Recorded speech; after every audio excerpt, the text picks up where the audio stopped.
អង្គុយចុះ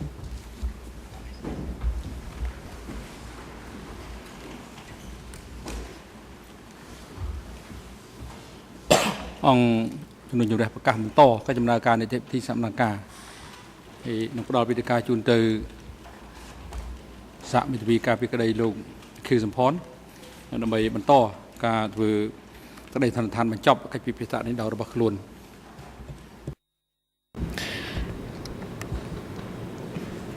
Monsieur le Président, je vous prie d'excuser le retard de mon confrère Arthur Verken qui doit être sur le chemin et qui a dû avoir un souci sur la route entre le bureau et ici.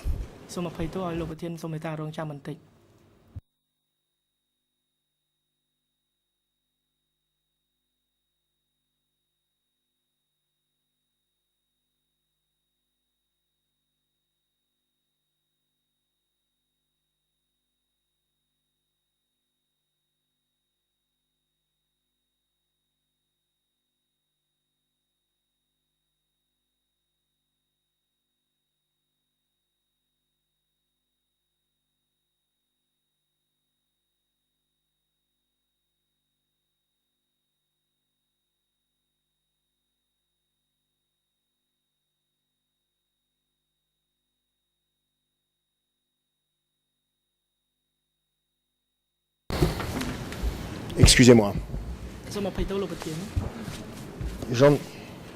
J'en étais avant la pause à évoquer le discours similaire à celui de M. Kyosampan qui a été prononcé quelques semaines après par Samdech Sihanouk. Je voudrais en lire quelques extraits.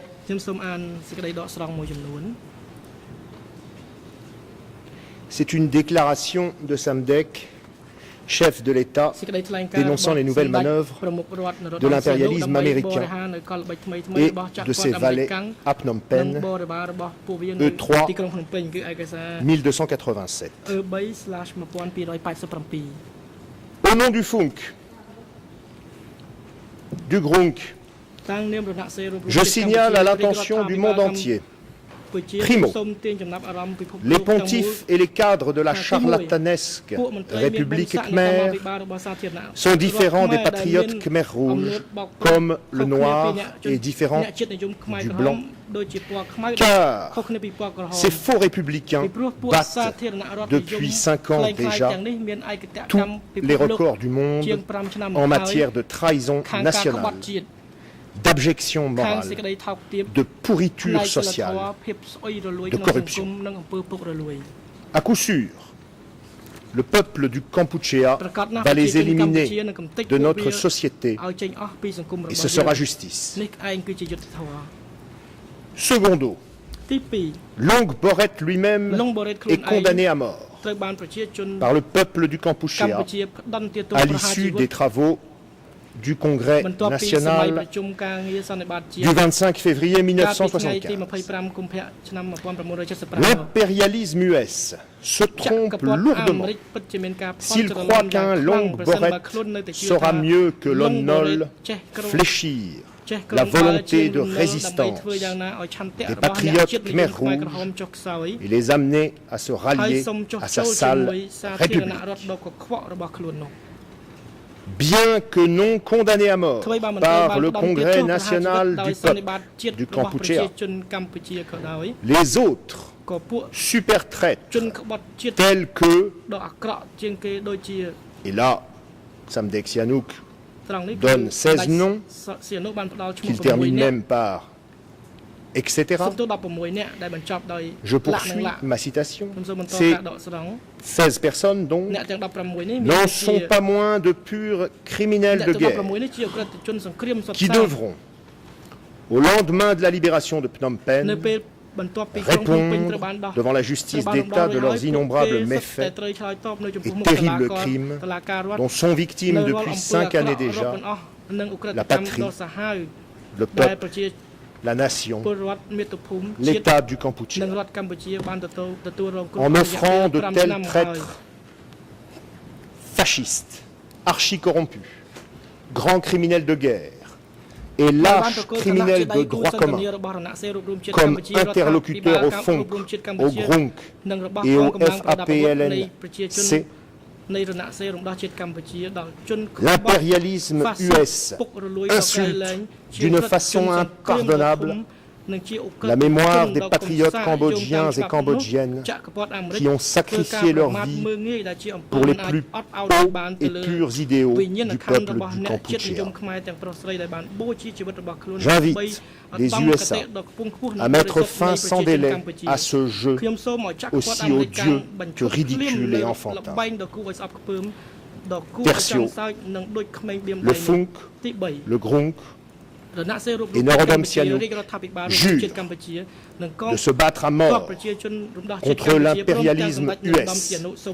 Nous jurons de ne jamais accepter de négociations ou de compromis avec l'impérialisme US et ses valets, et cela tant qu'il nous restera un souffle de vie. Fin de citation. En fait, si tous ces communiqués sur les 7 traîtres, parce qu'il y en a beaucoup dans le dossier, sont souvent cités comme l'indice de l'existence d'une politique, c'est principalement en raison d'une interprétation a posteriori qu'en a faite M. Short, devant vous d'ailleurs. Short soutient que ces discours, ces communiqués, contenaient éventuellement un sens caché, qui signifiait à la population des zones non encore libérées que s'ils ne rejoignaient pas immédiatement, je souligne immédiatement, les Khmers rouges, ils seraient alors également considérés comme des super traîtres, méritant la mort. Et cette interprétation a posteriori de Short a été reprise, bien évidemment, ces jours-ci par les procureurs. Nous plaidons qu'elle ne prospérera pas. D'abord parce que tous les messages que votre dossier contient relatifs à ces appels en période de guerre à la mort des 7 traîtres ne répètent pas forcément la nécessité pour celui qui les écoute, pour l'auditeur, de rejoindre immédiatement les Khmers rouges. Mais que souvent, ils évoquent la possibilité que cela soit fait au besoin. En effet, il suffit de lire ces appels, ces messages radiodiffusés pour constater qu'ils envisagent plusieurs types de ralliements, plusieurs types de supports au mouvement révolutionnaire, y compris et surtout des actes de sabotage. Or, des sabotages supposent, par essence, que leurs éventuels auteurs, fonctionnaires et soldats de la République khmère, puisque c'est d'eux dont nous parlons, restent en place, restent en poste pour pouvoir s'y livrer. Et nous l'avons vu en lisant la déclaration du mois de février signée par Khieu Samphan, il est envisagé la participation via sabotage, et pas seulement la défection immédiate. Et l'on peut mettre en rapport cette situation avec une déclaration de Sidney Schamberg à cette barre qui dira à quel point, lui qui était à Phnom Penh, il lui avait paru évident que les Khmers rouges y possédaient un très bon réseau d'informateurs et d'agents.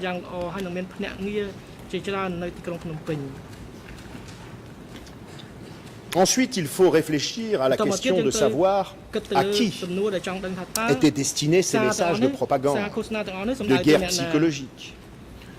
Ce ne sont pas des messages qui s'adressaient aux soldats Khmers rouges, supposés, d'après le procureur, procéder ensuite à la mise en œuvre de la politique d'extermination. Comme le dira Short, je cite, les soldats Khmer rouges n'écoutaient pas la radio du fond. Le message était adressé à la population de Phnom Penh. Fin de citation.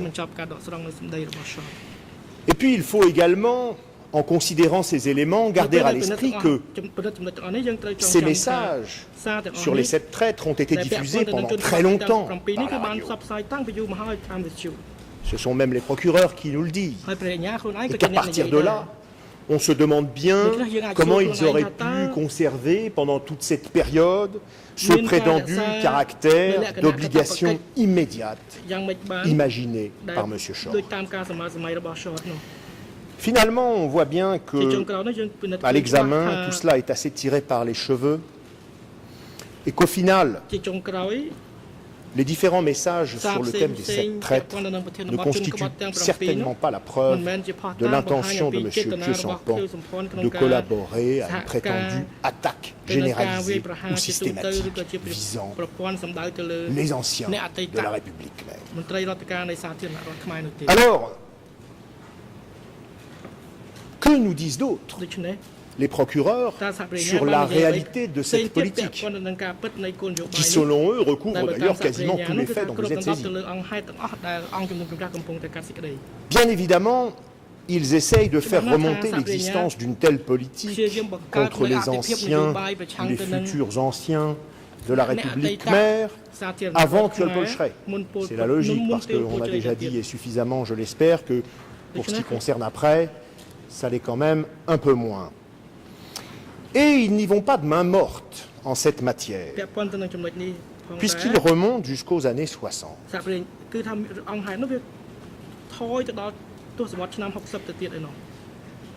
Le premier jour des réquisitions orales des procureurs, le 17 octobre 2013, Madame le procureur a dit ceci, je cite, « Les événements du 17 avril 1975 n'étaient pas des événements isolés se produisant dans un vide. Ils étaient la suite de politiques bien établies du PCK. Évacuation forcée des zones urbaines capturées, réduction en esclavage des habitants et exécution des membres du régime de la République khmer et autres ennemis perçus comme tels.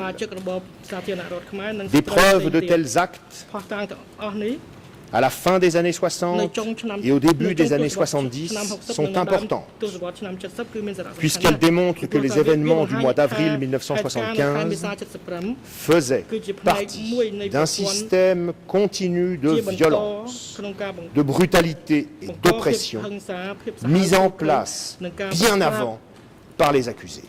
Pour eux, tous ceux qui étaient contre devaient souffrir et mourir. La violence était au cœur même de toutes leurs actions.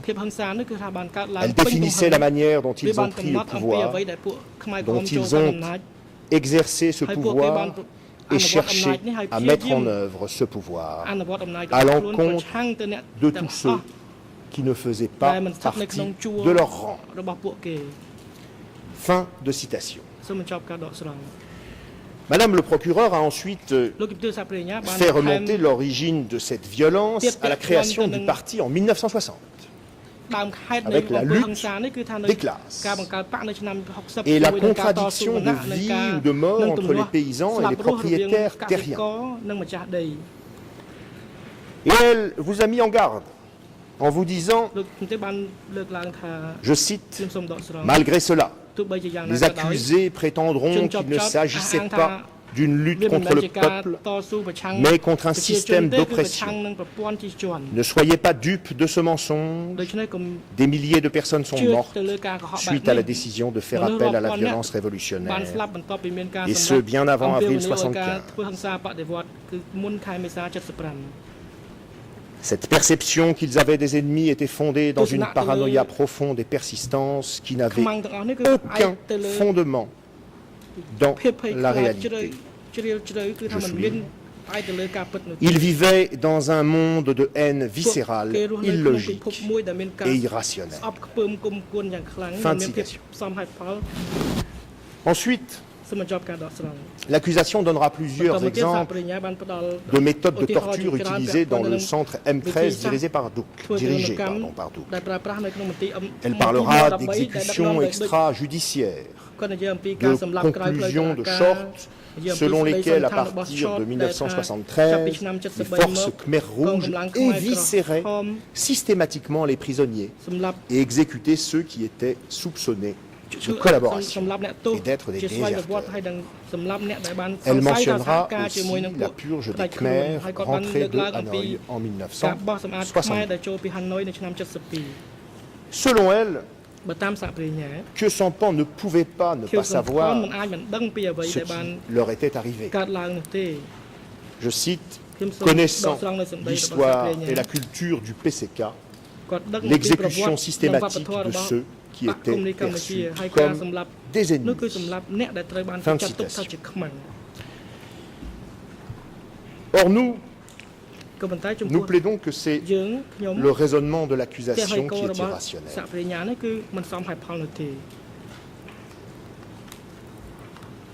Le mouvement Khmer Rouge était un mouvement de résistance, un mouvement populaire qui a justement vu le jour pour s'opposer à un système de violence, de brutalité et d'oppression. C'était la réalité de l'époque. Il ne s'agit pas de l'histoire et de la culture du PCK, comme nous l'a plaidé l'accusation, mais de l'histoire et de la culture du Cambodge. L'accusation vous demande de ne pas être dupe du mensonge. Ce mensonge qui consisterait pour nous à dire qu'il s'agissait de lutter contre un système d'oppression.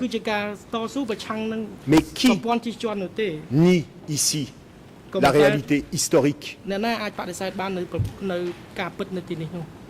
Même si votre chambre ne s'est pas forcément attardée sur ces questions de contexte, laissant aujourd'hui la route assez libre d'ailleurs aux élucubrations, des témoins, et pas des moindres, sont venus à cette barre relater le système d'oppression qui sévissait sous les régimes de Sihanouk puis de Lon Nol.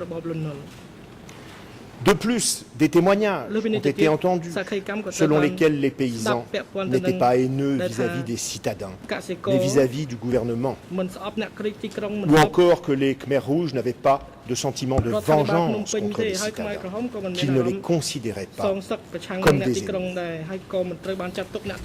Examinons rapidement ce qui s'est dit ici. D'abord sur le régime de Sihanouk.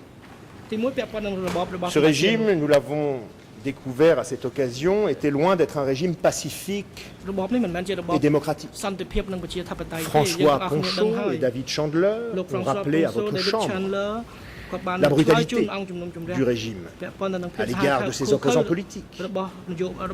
David Chandler, qui a consacré un chapitre entier de son livre à la fin du régime de Samdech Sihanouk, a expliqué à la Chambre de quelle sévérité il était capable à l'égard de ses opposants politiques, des étudiants, des membres de groupes pro-chinois à Phnom Penh et des pro-maoïstes qui étaient systématiquement harcelés et emprisonnés.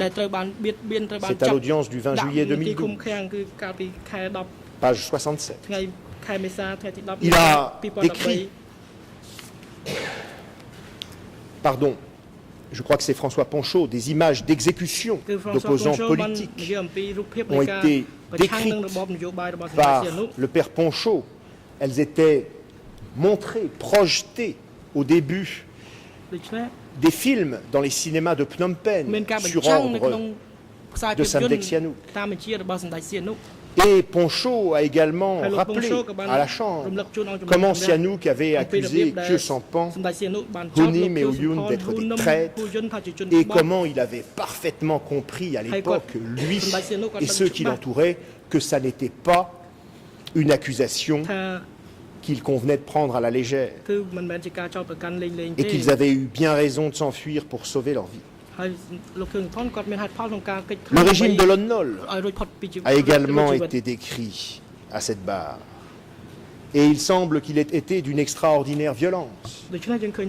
À la barre, François Ponchaud a rappelé qu'à la chute du régime de Sihanouk, les manifestations contre le gouvernement de Lon Nol avaient été écrasées à coups de bombes larguées sur des manifestants désarmés, faisant des dizaines et des dizaines de morts. Audience du 9 avril 2013. François Ponchaud a également raconté comment des gens arrivés depuis l'Est et le Nord Vietnam avaient été exécutés par centaines par les soldats de Lon Nol, et comment des crimes de génocide, selon lui, ont été commis en 1970, quand environ 2000 personnes avaient été exécutées. C'est l'audience du 9 avril 2013. Comme Short l'a également rappelé à la Chambre, il semble qu'effectivement le régime de Lon Nol ait alimenté, autant qu'il le pouvait, la haine contre les Vietnamiens. Short dira, je cite, « Après que Sihanouk eut été renversé, le régime de Lon Nol a lancé assez délibérément une politique de pogrom raciaux fondée sur la haine. Cela venait du plus haut niveau. Cela a conduit à des massacres et à un exode en masse des résidents vietnamiens. » C'est l'audience du 9 mai 2013, page 16-17. Pour dire le moins, les soldats de Lon Nol n'étaient pas en harmonie avec la population. Ponchaud en parlera. Vous déclarant à cette barre, je cite, « Si vous voulez savoir comment les soldats de Lon Nol traitaient les villageois, je pourrais vous parler d'une situation où certains soldats ont décapité les villageois qu'ils tenaient à la main et ils en riaient. » Audience du 10 avril 2013. Ponchaud a vu ces scènes. Il racontera l'invasion des troupes vietnamiennes qui envahissaient la zone frontalière du côté cambodgien et la création de l'armée de libération nationale du Kampuchea. Il dira aussi à la Chambre combien, je cite, « Les Américains, les Vietnamiens étaient des soldats très brutaux. Ils tuaient, frappaient et violaient la population civile. » Fin de citation. François Ponchaud, toujours, a ainsi résumé la situation à l'époque. Pour les gens, la seule façon de se sauver, c'était d'aller rejoindre les soldats Khmer Rouge.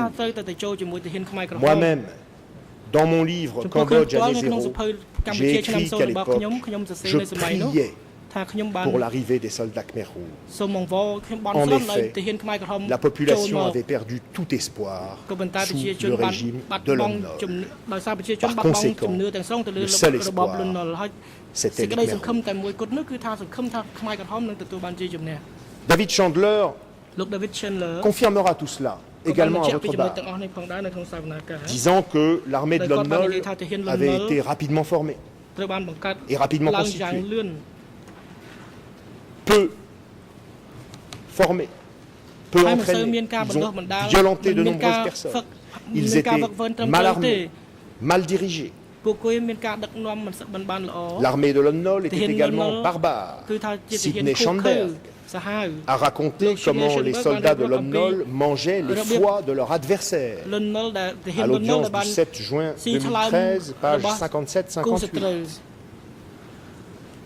En revanche, s'agissant des Khmer Rouges, Chandler dira, je cite, « Les Khmer Rouges étaient beaucoup plus disciplinés, ne commettaient pas d'infractions dans les villages, avaient promulgué un code de conduite presque bouddhiste.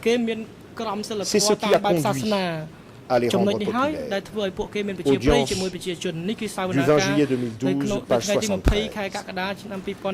C'est également ce qu'a confirmé le père Ponchaud lorsqu'il rapportait les propos de certains témoins, ayant dit que, je cite, « Les soldats Khmer Rouges étaient des gens très bons, très aimables, qui aidaient la population à cultiver le riz. »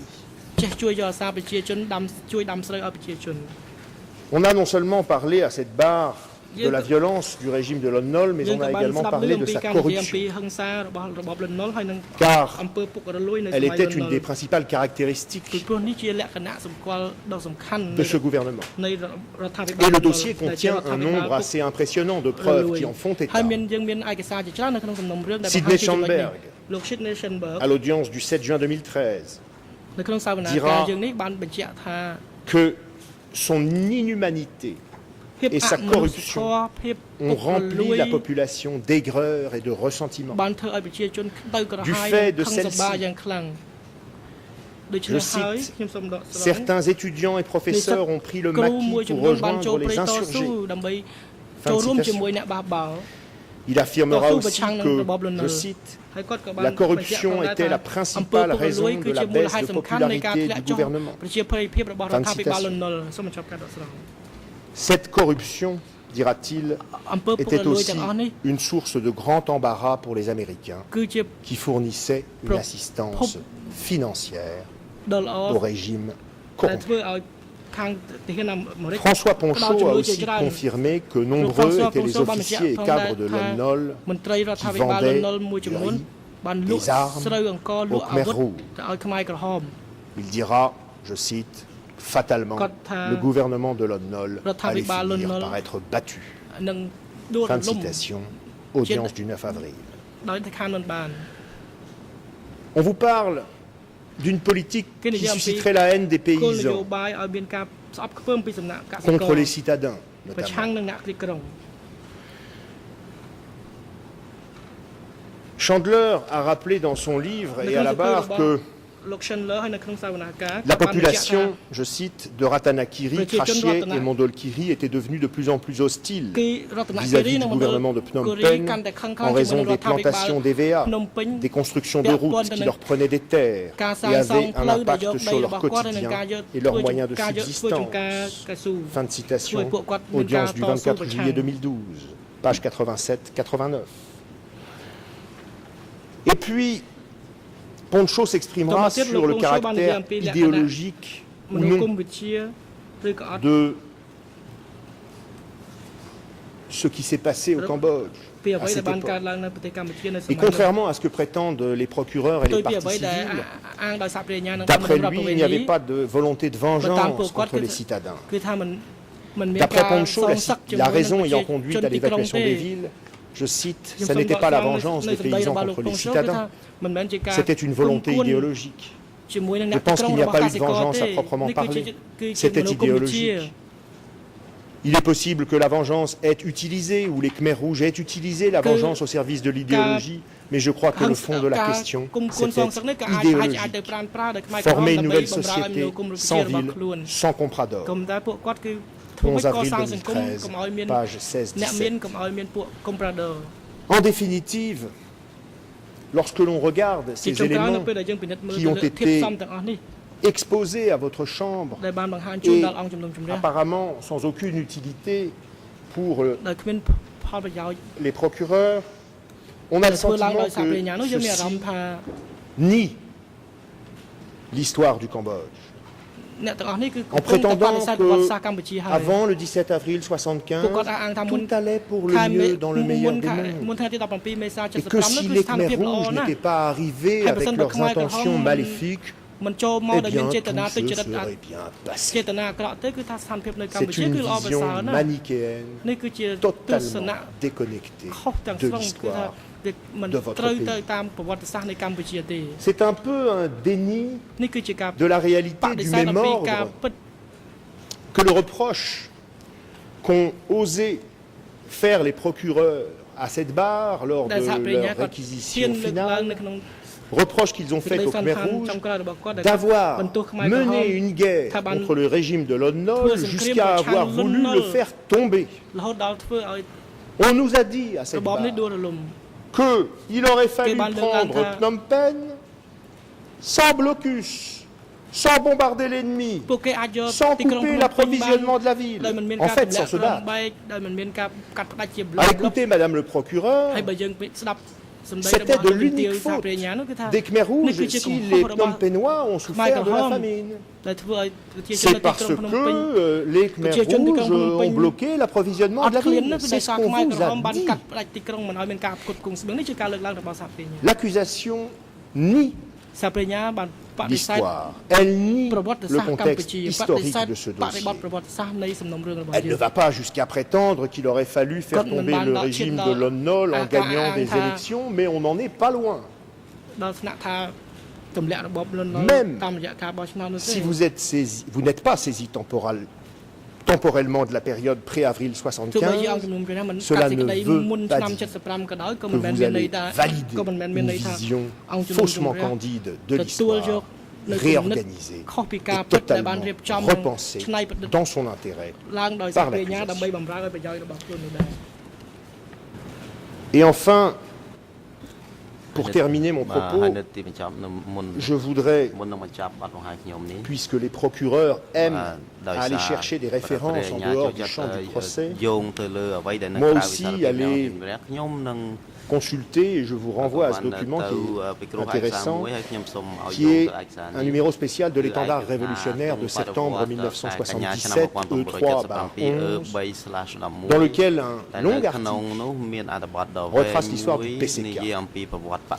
Quand on lit cet article, on a beau vouloir plaquer l'image d'un PCK ultra-violent et extrémiste, il faut bien avouer que c'est difficile.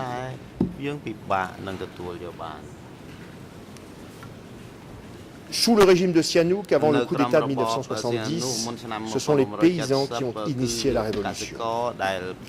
Et cet étendard révolutionnaire décrit ce qui s'est passé. Je cite, « Notre but n'était pas de combattre des individus, mais plutôt les régimes répressifs eux-mêmes, les régimes féodaux, les propriétaires terriens. La révolution venait des paysans. Ils avaient encerclé les postes de police, un commandement militaire avec des coutelas, des machettes à la main. Ils avaient appliqué la violence révolutionnaire parce que la classe au pouvoir n'avait pas résolu le problème relatif aux propriétés qu'elle avait volées aux paysans très pauvres. Cette conscience de classe n'avait pas été acquise à travers la propagande, l'endoctrinement. Uniquement, elle avait été acquise à travers le mouvement de lutte, à travers la colère des classes, à travers un antagonisme de classe inconciliable. Voilà la réalité du mouvement Khmer Rouge, la réalité d'un mouvement de résistance à l'oppression, la réalité qu'à tout prix, le procureur, les procureurs vous demandent d'ignorer pour aller dans le sens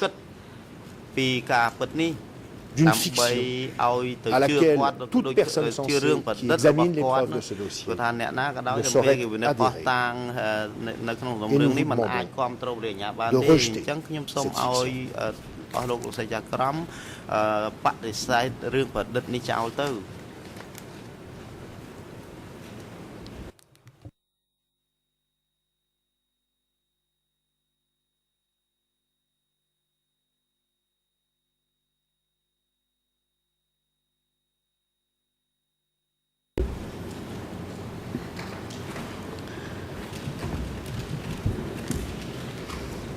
Monsieur le Président, Mesdames et Messieurs de la Chambre,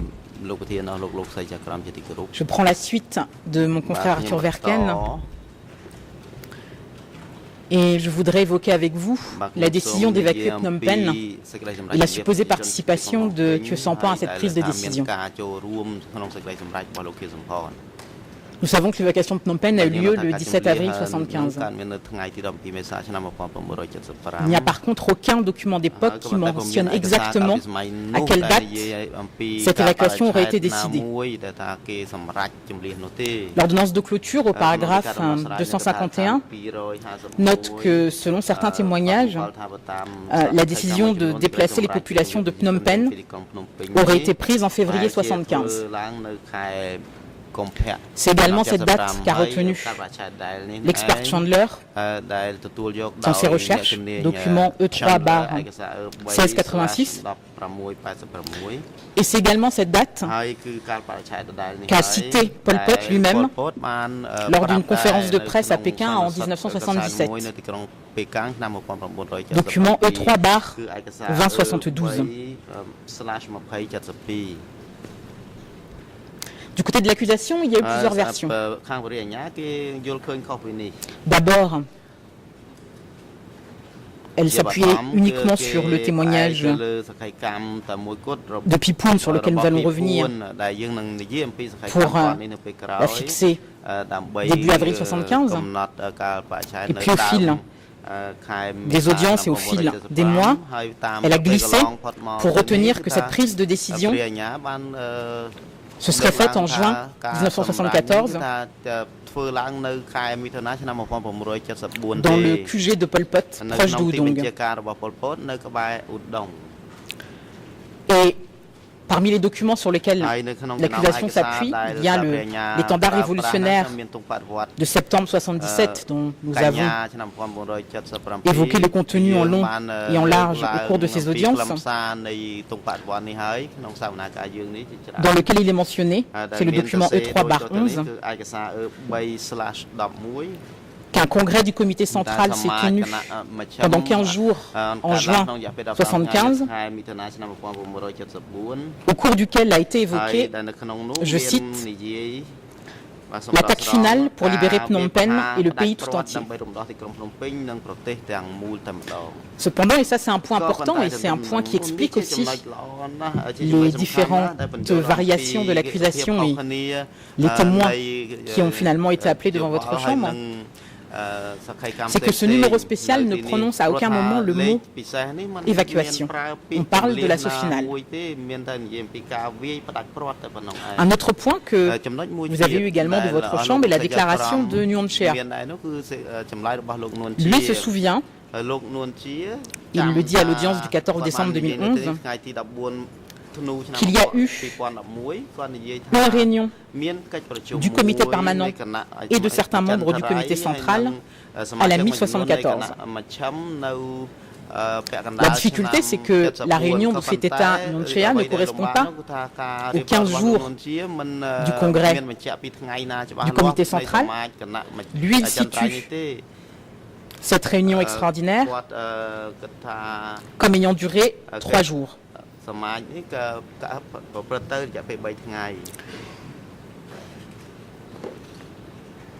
Et dans les déclarations de Nguyen Chea, ce qui est intéressant, c'est qu'il dit que Khieu Samphan n'était pas présent à cette réunion, et il vous explique pourquoi.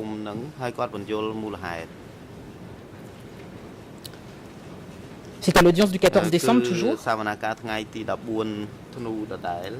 Il vous dit qu'à cette réunion, en dehors des membres du comité permanent, seuls certains membres du comité central étaient présents. Il dit, je cite, ceux qui devaient diffuser l'information dans leurs zones respectives et y rapporter les décisions qui avaient été prises.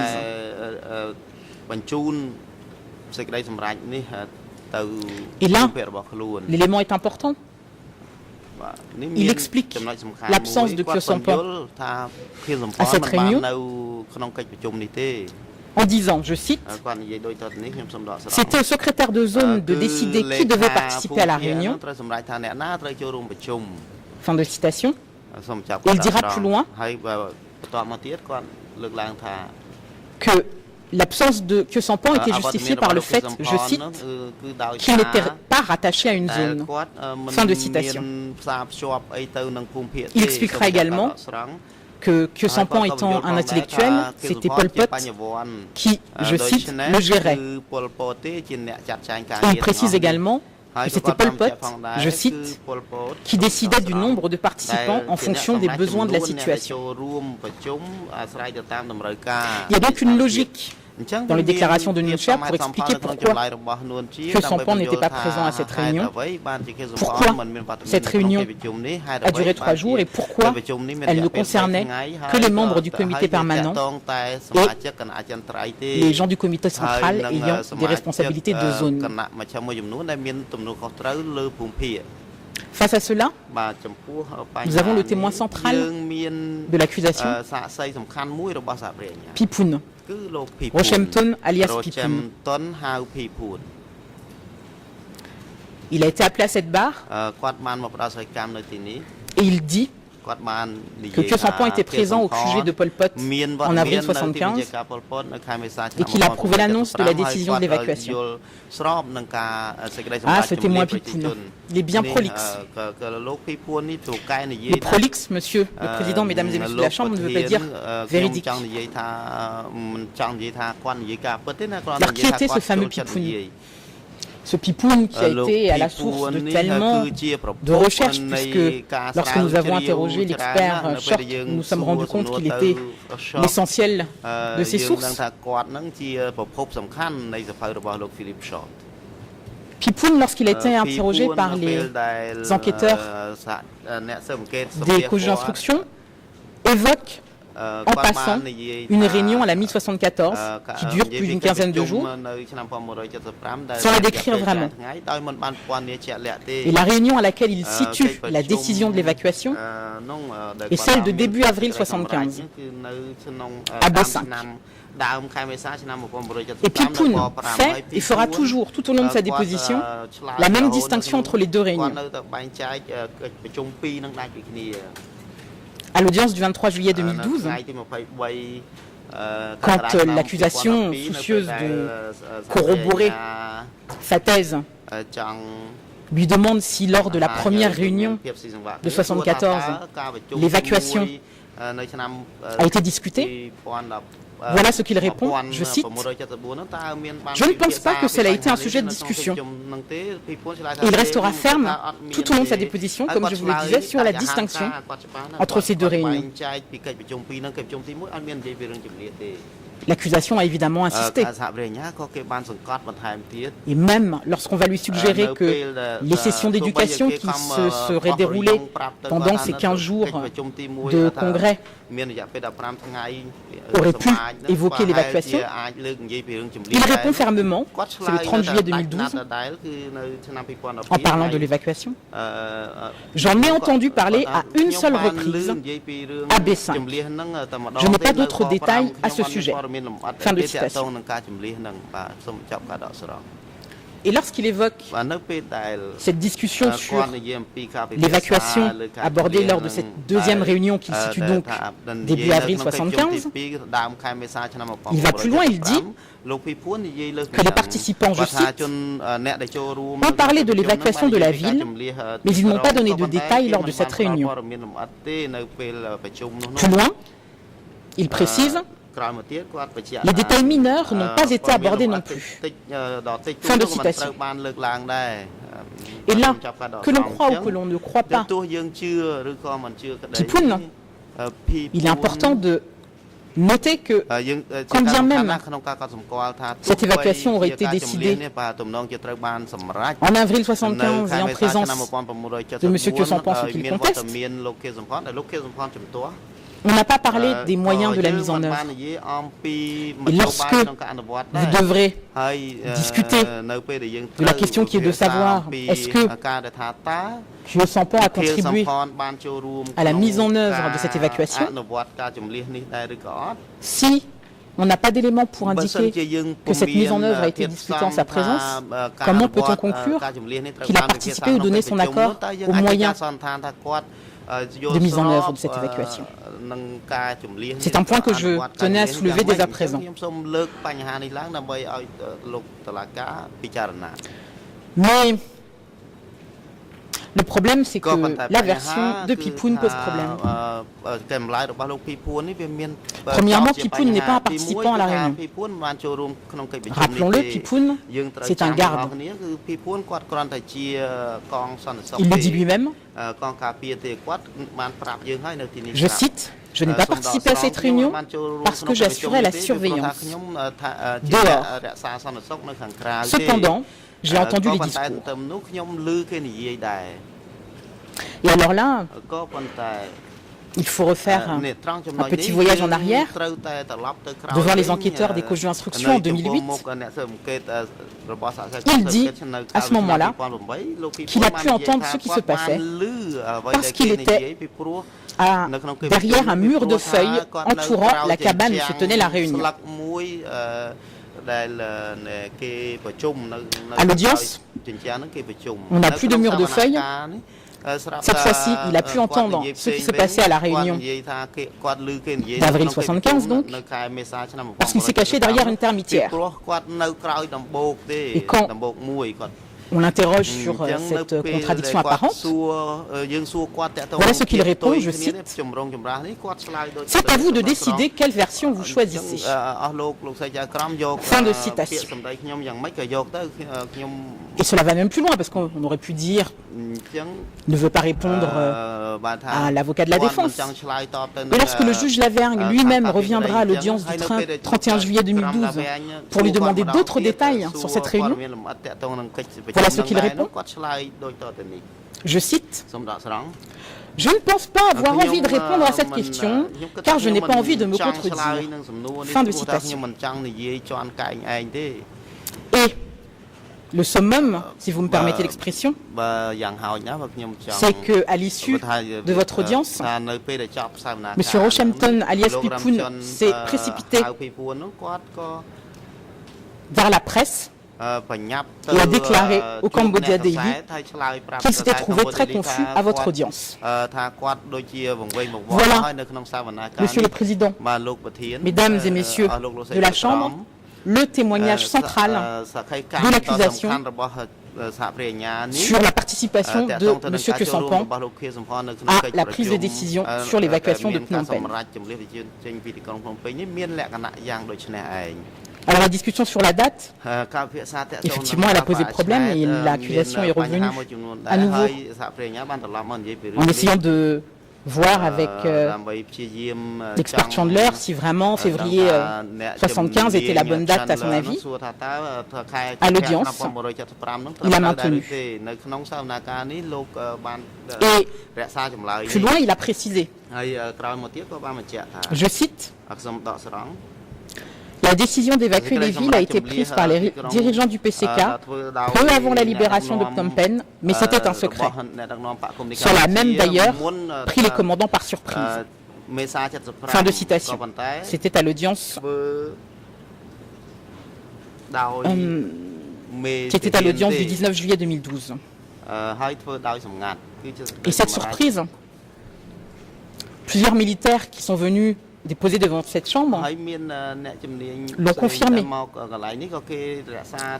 Je pense notamment à Oung Ren, à l'audience du 9 janvier 2013. Voilà ce qu'il vous dit. Il évoque une réunion tenue, présidée par Son Sen 15 jours avant l'offensive. Et il dit, il y avait aussi un troisième point, donc parmi les points qui ont été abordés, je cite, « Si nous pouvions gagner du terrain pendant l'offensive, il fallait faire de notre mieux pour libérer la ville. Et comme je l'ai dit dans l'entretien, il n'a pas parlé d'évacuation, il a parlé uniquement de l'offensive et de gagner du terrain pour libérer la ville. » Fin de citation. Autre témoin, Sumchi, à l'audience du 5 novembre 2012, il vous dit, je cite, « Nous n'avons reçu aucune instruction. On nous a dit de nous battre jusqu'à nous rendre à Phnom Penh, de saisir Phnom Penh, et ce n'est qu'après avoir saisi la ville que l'on nous a dit qu'il fallait évacuer les gens. » Fin de citation. Et là,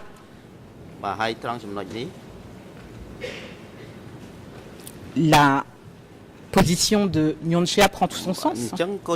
S'il n'y avait qu'un petit nombre de personnes qui étaient au courant de cette évacuation, si les ordres, même au niveau militaire, n'ont pas été donnés immédiatement, c'est qu'effectivement, on n'avait pas l'intention de faire une grande publicité sur cette évacuation au départ.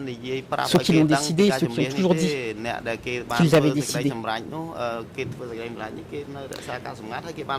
L'autre expert, Short, fixe, a priori, la décision de l'évacuation dans son ouvrage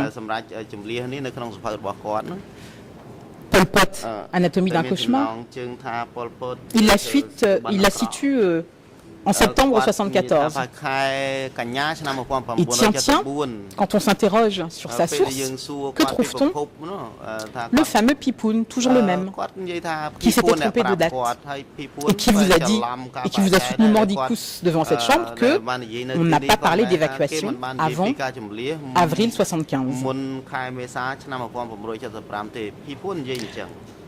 Voilà le témoignage important sur lequel on se fonde pour vous dire que Sampan aurait participé à cette décision d'évacuation de Phnom Penh. Alors il y a les contradictions internes qui sont déjà problématiques. C'est vrai qu'on a un peu de mal à imaginer que début avril 1975, à quelques jours de l'offensive finale, on prenne le risque, ne serait-ce que sécuritaire, de réunir tous les commandants dans un seul lieu, en laissant les troupes toutes seules, sans commandement. Ça, c'est un premier point. Mais le témoignage de Pipoun, il n'est pas seulement rempli de contradictions internes, sans compter ses refus d'y répondre. Il y a aussi les témoignages d'autres gardes de Pol Pot qui étaient présents avec lui au QG avancé. Et parmi eux, Salot Ban, neveu de Pol Pot. Neveu, garde du corps, aide-soignant, en permanence avec son oncle jusqu'à la chute de Phnom Penh. Il confirmera avoir travaillé avec Pipoun, qu'il connaît sous le nom de Chim. Et Salot Ban, lui, il évoque des rencontres à B5, mais en petit comité par contre, avec un ou deux chefs de zone à la fois, ce qui semble effectivement plus logique dans le cadre d'une stratégie militaire. Et il déclare que Pol Pot a pu effectivement rencontrer, je cite, un ou deux chefs de zone, en précisant que lui-même, Salot Ban, avait deviné que leur but était de parler du plan d'attaque de la ville de Phnom Penh, mais sans le savoir précisément. Parce qu'on a beau être le neveu de Pol Pot, il y a des choses qui restent secrètes. Salot Ban n'a rien su précisément du projet d'évacuation, dit-il. Et là, encore une fois, ça renforce l'importance des propos qui ont été tenus devant votre chambre par de nombreux témoins sur cette force de la loi du secret qui fait que l'on cloisonne les choses pendant cette période. Salot Ban se rappelle avoir vu que Sampan, à certains moments, à cette base avancée, mais pas dans le cadre d'une grande réunion. Et il est intéressant de noter ce qu'il dit à l'audience du 25 avril 2012. Je cite: oui, j'ai vu que Sampan là-bas, ce n'était pas une grande réunion. Je l'ai vu aider à allonger une liste. Je pense qu'il s'agissait d'une liste de munitions. Quant au sujet discuté lors de la réunion, je n'en avais pas connaissance. Question qui lui est posée.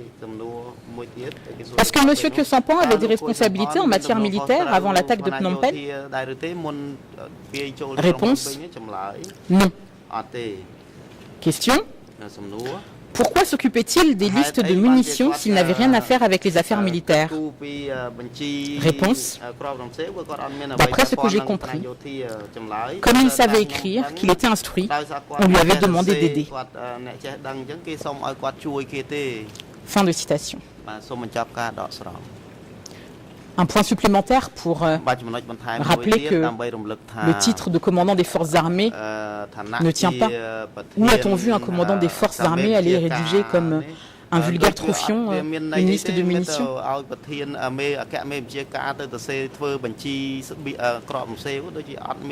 Dans la version de Salotban, des faits tels qu'ils se les rappellent,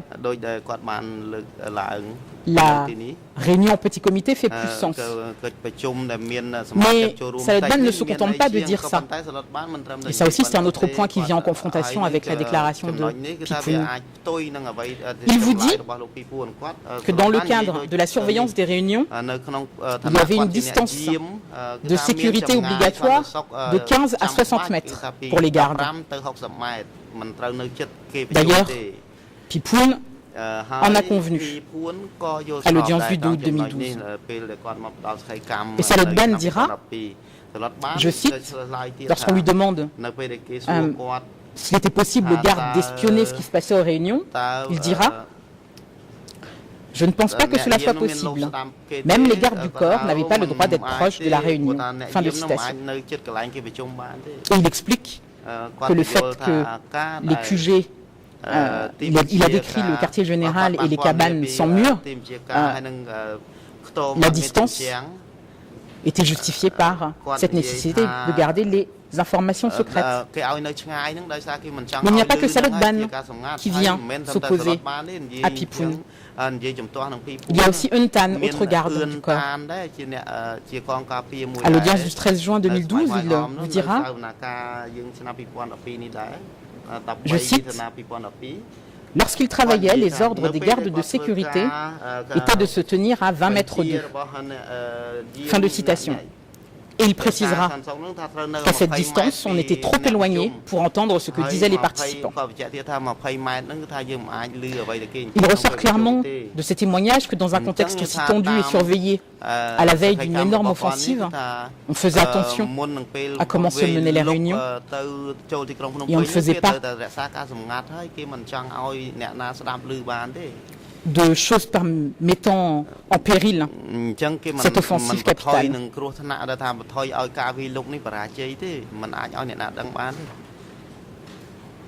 Je ne sais pas si c'est face à ces problèmes de contradiction interne et externe vis-à-vis des autres gardes de ce QG, mais l'accusation a éprouvé à ce moment-là le besoin d'appeler Noumao à la rescousse. Ah, Noumao. On a voulu combler la faiblesse du témoignage de Phiphoun par le témoin Noumao. Un témoin qui, je vous le rappelle, ne figurait pas sur la liste des témoins des coprocureurs. Un témoin qui n'avait pas non plus été entendu par les coachs d'instruction. Et un témoin que l'on a demandé d'entendre in extremis par requête du 19 février 2013. Noumao, souvenez-vous, c'est ce fameux témoin qui vous a expliqué qu'il a été blessé sur le champ de bataille en chutant de son hamac. Noumao, qui est arrivé devant cette chambre. Comment? Parce que dans des notes manuscrites de Ben Kiernan qui datent,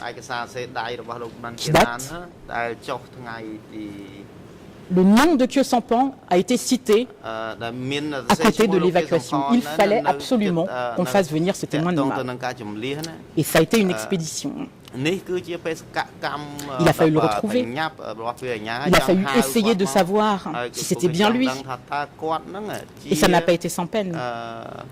Parce que le témoin Noumao, vous vous en souviendrez, nous l'avons bien développé dans le cadre de nos écritures. Lorsque nous avons demandé les conditions dans lesquelles il avait été amené à cette audience, le témoin Noumao, il dit une chose et son contraire d'un jour à l'autre. Que dis-je d'un jour à l'autre? D'une minute à l'autre. Et à l'audience du 19 juin, c'est vrai que l'accusation a peiné à lui faire sortir ce qu'on attendait de lui. Alors, petit détail, important quand je vous dis que le nom de Khieu Samphan figurait sur les notes. Il n'y avait pas, sur les notes de Ben Kiernan, il n'y avait pas de déclaration enregistrée, des déclarations de Nous Mao. On ne sait même pas dans quelles conditions le nom de Khieu Samphan est apparu sur les notes de Ben Kiernan, puisque les questions adressées aux témoins ne figuraient pas. Mais comme il y avait le nom de Khieu Samphan, il fallait qu'il vienne.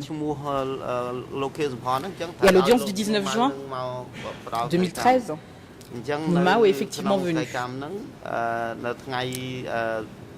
19 juin, 11h08, on lui pose la question.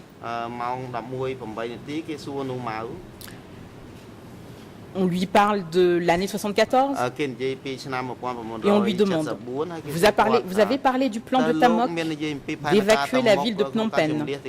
Vous avez aussi évoqué l'opinion de Chuchet sur ce plan. Avez-vous su quelle était l'opinion des autres dirigeants en dehors de Chuchet et de celle de Tamok? Réponse, je n'en sais rien. J'étais au niveau de la commune, il m'est donc impossible d'en savoir plus à ce sujet. Plus loin, il précise, moi j'étais membre ordinaire de la commune, je ne pouvais pas en savoir plus là-dessus.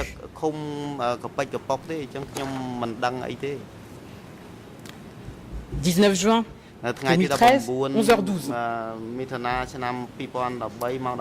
Après avoir beaucoup peiné,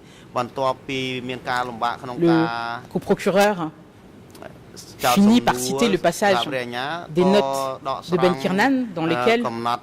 Khieu Samphan est nommé. Question, Mok et Khieu Samphan étaient pour l'évacuation. 1974.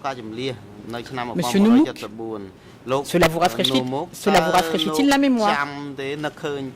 Et les noms et cette phrase, Mok et Khieu Samphan étaient en faveur de l'évacuation de 1974.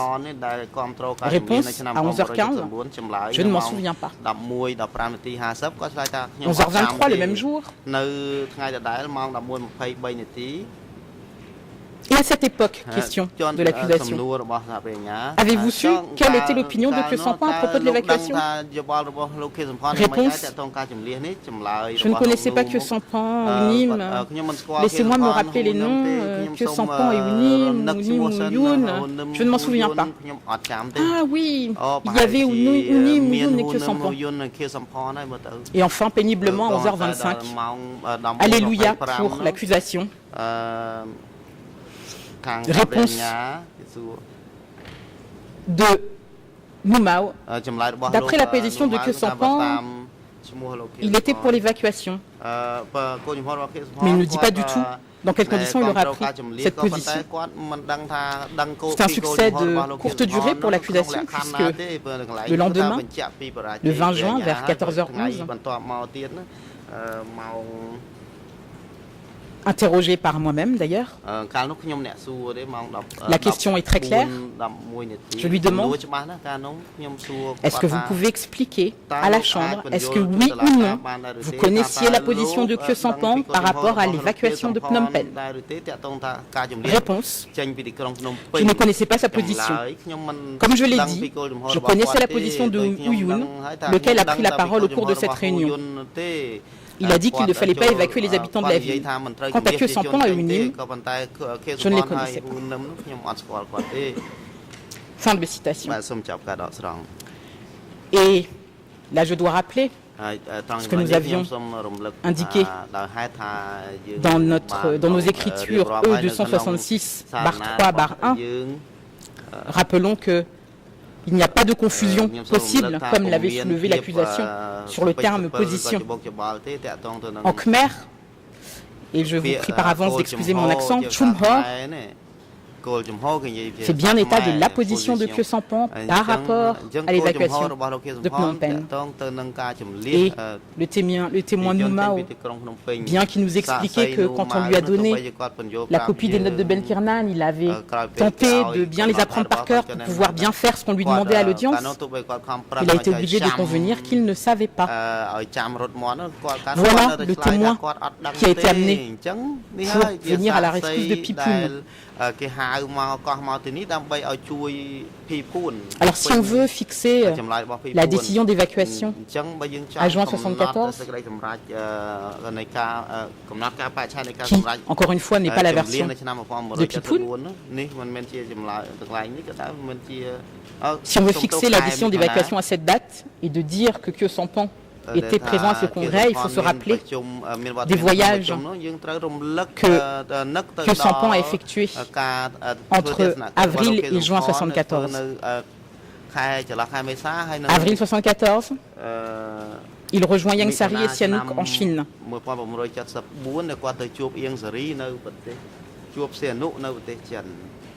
C'est le document E3/3315. Ensuite, il part en Roumanie en mai, puis en Algérie. Plusieurs sources le placent également en juin 1974 au Laos. Document E3/1379, E3/488. Dans un témoignage écrit du 7 juillet 2010, l'ancien ambassadeur, l'ancien premier secrétaire d'ambassade, Kurt Schumann, lui se souvient de déplacements effectivement de mars à juillet 1974. Et vous vous souviendrez également, même si l'accusation a tenté un scandale en demandant des sanctions contre mon confrère comme Samon, qui ne faisait que son travail en assistant la Chambre et les parties sur un problème de traduction. Vous vous rappellerez que l'épouse de l'accusé a rappelé que pendant ce déplacement de Khieu Samphan à l'étranger, elle avait accouché et qu'à son retour, Khieu Samphan l'avait rejointe. Et vous avez évidemment la position de Khieu Samphan. Alors on n'a pas envie de le croire, parce que forcément c'est un accusé, il ment. Mais il vous le dit dans l'histoire du Cambodge et mes prises de position, document E3/18, il vous dit qu'il n'a appris l'évacuation que le jour même, comme certains militaires d'ailleurs.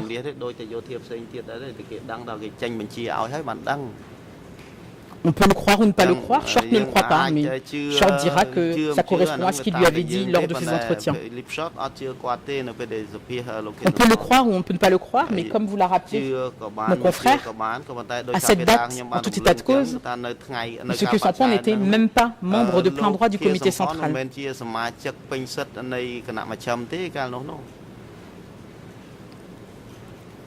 On peut aussi avoir la position de Short qui dit que de toute façon, à ce moment-là, on n'aurait pas pu s'opposer à une décision sans problème.